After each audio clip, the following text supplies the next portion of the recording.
Today I am going to share with you three journal articles that I found that relate to my teaching unit. So just to give a little bit of background, I created my teaching unit for my colleagues here at school to help them create a parent-teacher conference sign-up using the website Sign Up Genius. So I am the chairperson of my committee in charge of home and school engagement. So it is my responsibility to help the staff and train the staff in this area to help them prepare for parent-teacher conferences. So for my teaching unit, I use the backward design instructional model. So I found two articles related to backward design, and then I also found some research related to parent-teacher conferences. So I am going to start off discussing the article related to parent-teacher conferences. And in this article, it helps, this can really either be used for parents or for teachers, and it's the 10 must-ask questions for parent-teacher conferences. So as I was reading this, I found this really helpful to kind of go over that these are some questions that parents might have, so then I could have answers prepared for if they would ask them for me. And as a parent, I found this helpful because sometimes you go into a parent-teacher conference and you don't really know what to ask. So I found this helpful on both sides of the table.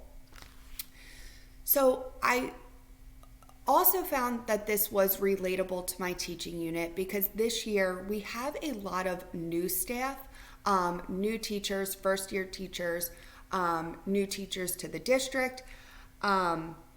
And they may not be familiar with parent-teacher conferences in general. They may have never had a parent-teacher conference in our district.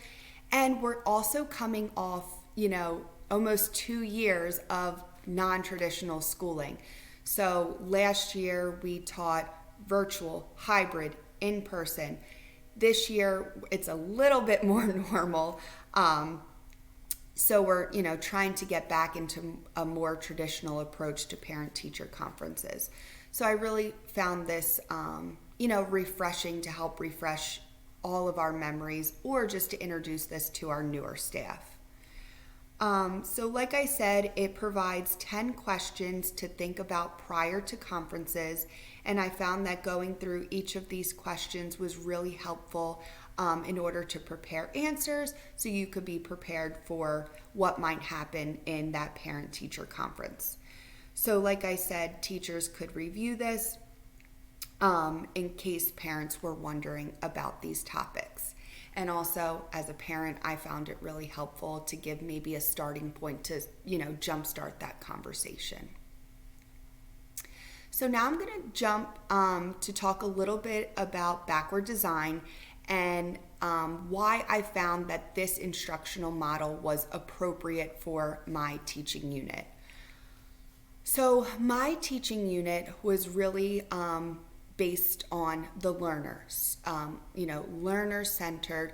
I wanted the activities that I planned in my teaching unit to be a hands-on approach so that my learners, my colleagues, they felt confident, creating their parent-teacher conference sign-up, running their parent-teacher conference, and they could do this themselves in the future.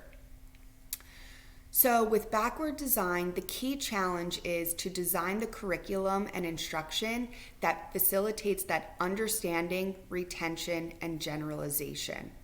So children and adults, they need the opportunities to connect that prior knowledge and experience with the new information and thought processes with others and the environment that they are in. So in my teaching unit, I have a lot of scaffolding, and as I go through the unit, I'm decreasing that scaffolding to really have my learners be able to do this independently in the future. So through this, backward design approach, I really wanted the learning to become relevant and meaningful for all of my learners and to support their mastery of what the objectives that I was trying to teach them. So I found this research article about backward design and really targeting for that depth of understanding for all learners to be really helpful in thinking through as I was planning my unit. And then the last article that I found was discussing how Bloom's taxonomy and can be integrated with backward design, and also the zone of proximal development and crafting learning outcomes. That was the last article that I found.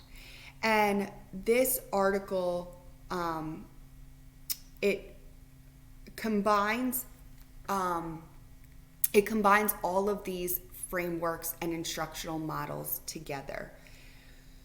So with this rigorous framework, we can craft the learning outcomes, and that helps us design both the assessment tasks and the instructional activities to make sure that they are aligned to our learning outcomes.